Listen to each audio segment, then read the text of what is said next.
Halo, selamat pagi pejuang net. Di sini kita akan membuat soal SKB tentang analisis budaya.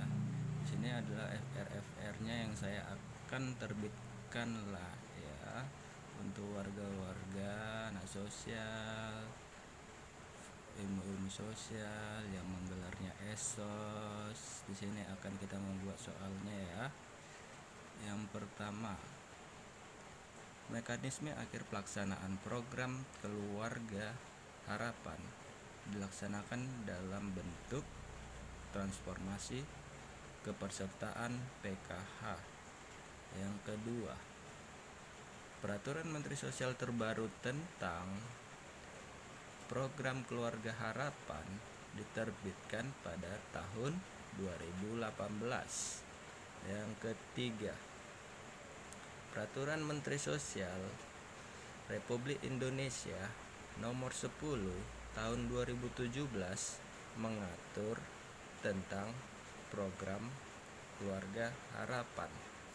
Jadi soal nomor kedua ini itu adalah pembaharuan soal nomor 3. Jadi pada soal nomor 3, Peraturan Menteri Sosial 2017 itu diperbaharui menjadi Peraturan Menteri Sosial tentang program Keluarga Harapan yang diterbitkan pada tahun 2018. Yang keempat, PKH Akses adalah program pemberian bantuan sosial dengan pengkondisian secara khusus untuk meningkatkan aksesibilitas keluarga miskin dan rentan terhadap layanan sosial dasar yang berada di lingkungan wilayah sulit dijangkau. Jadi untuk teman-teman ya, diingat kalau PKH akses berarti di situ ada kita akses. Berarti tentang pengkondisian secara khusus. Di sini aksesnya berarti kita harus berpikir akses itu seperti apa. Ya udah, akses itu berarti wilayahnya harus apa ya, sulit dijangkau. Ya demikian. Baru kita lanjut soal nomor 5. Nama lain dari program PKH, program Keluarga Harapan yang disingkat PKH adalah CCT, yaitu Conditional Cash Transfer. Kenapa kita harus mengingat ini? Program Keluarga Harapan. Harapan itu adalah keluarga harapan, itu ada sebuah kondisi kan, pada kondisi yang harus mengharapkan sebuah keluarga yang lebih baik. Jadi kita harus ingat conditional cash transfer. Jadi program Keluarga Harapan ya, pemerintah kalau ada program ya berarti ada keuangannya udah bagaimana mengasih uang itu ditransfer, jadi conditional cash transfer. Oke, kita lanjut ya teman-teman. Bantuan sosial PKH dibagi menjadi dua, yaitu bantuan tetap dan bantuan komponen. Ini dia soalnya soal pasti. Jadi bantuan sosial PKH itu dibagi menjadi dua, yaitu bagian tetap dan bantuan komponen. Sampai soal nomor 6 ini teman-teman, maaf ya kalau nanti tulisannya makin lama makin kayak tulisan cakar ayam. Kita lanjut ke soal nomor 7. Bantuan komponen untuk setiap jiwa dalam keluarga PKH berdasarkan indeks masa COVID-19 sebesar 3 juta per tahun diperuntukkan untuk disabilitas berat. Jadi teman-teman, ini soal terbaru, aku yakin ini pasti masuk. Di sini adalah tentang COVID-19. Jadi kita baca, bantuan komponen untuk setiap jiwa dalam keluarga PKH berdasarkan indeks massa COVID-19 sebesar 3 juta per tahun diperuntukkan untuk disabilitas berat. Ya, kita lanjut soal nomor 8. Peraturan Menteri Sosial tentang Kampung Siaga Bencana nomor 128 di keluarga pada tahun 2011. Jadi di sini sudah masuk dia, soalnya nomor 8 sudah masuk di Kampung Siaga Bencana. Jadi Kampung Siaga Bencana terbentuk dalam peraturan nomor 128 pada tahun 2011.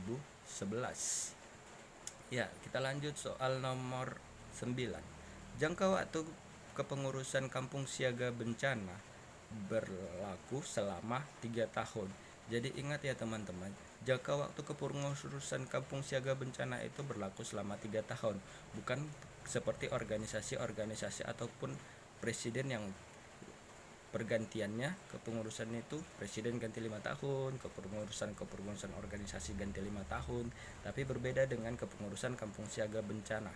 Kampung siaga bencana kepengurusannya diganti selama 3 tahun.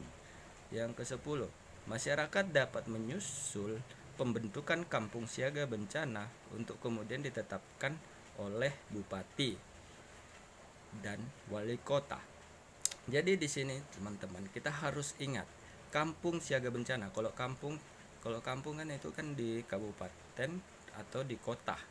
Jadi tidak mungkin kampung itu ditetapkan oleh presiden, ditetapkan oleh gubernur, karena itu langsung ke tingkat tapaknya. Jadi kampung siaga bencana itu ditetapkan oleh bupati.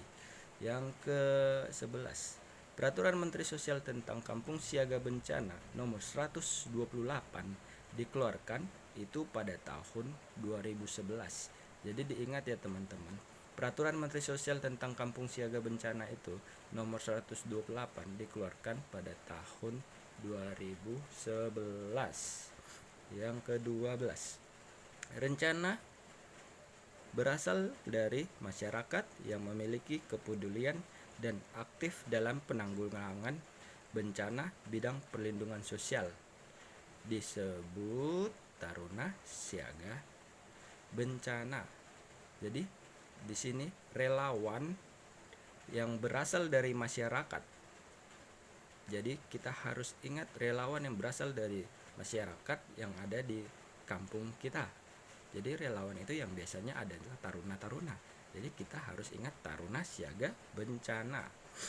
Jadi yang nomor ke-13, menurut pasal 12 Permensos nomor 128, pengurus keluarga siaga bencana atau KSB terdiri atas ketua, sekretaris, bendahara, serta dibantu paling sedikitnya oleh 4 bagian yang terdiri atas bagian logistik, bagian hunian sementara, bagian dapur umum, dan bagian evaluasi. Jadi di sini teman-teman, menurut pasal 12 Permensos nomor 128 tentang KSB tahun 2011 itu, kepengurusannya itu kampung siaga bencananya itu ada ketua, ada sekretaris, ada bendahara. Ya, oke. Itu normal. Organisasi memang ada ketuanya, ada sekretarisnya, ada bendaharanya. Yang keempat itu ada itu ada 4 bagiannya. Jadi bagiannya itu adalah bagian logistik, bagian hunian sementara, bagian dapur umum, dan bagian evakuasi. Nomor 14, warna dasar pada kaos pengurus kampung bencana siaga bencana adalah biru laut. Jadi ingat ya teman-teman, kaos siaga kampung bencana itu biru laut. Jangan ingatnya orange. Kalau orange itu kaosnya Badan Penanggulangan Bencana. Jadi di sini kaos pengurus kampung siaga bencana itu adalah biru laut. Nah, soal nomor ke-15, sumber daya sarana dan prasarana penyelenggaraan kesejahteraan sosial meliputi berikut ini.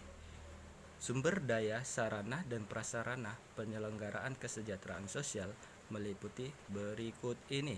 Yang pertama itu adalah pusat rehabilitasi sosial, pusat pendidikan dan pelatihan, pusat kesejahteraan sosial, dan ramah singgah. Jadi soal nomor 15 ini sudah masuk ke soal kesejahteraan sosial. Baik ya teman-teman, nantikan video selanjutnya di soal kesejahteraan sosial berikutnya. Selamat pagi dan semoga mendapatkan kita sebagai pejuang NIP bersama. Ingat, jangan lupa selalu berdoa. like and subscribe ya, biar kita akan melanjutkan soal ke nomor 16. Selamat pagi.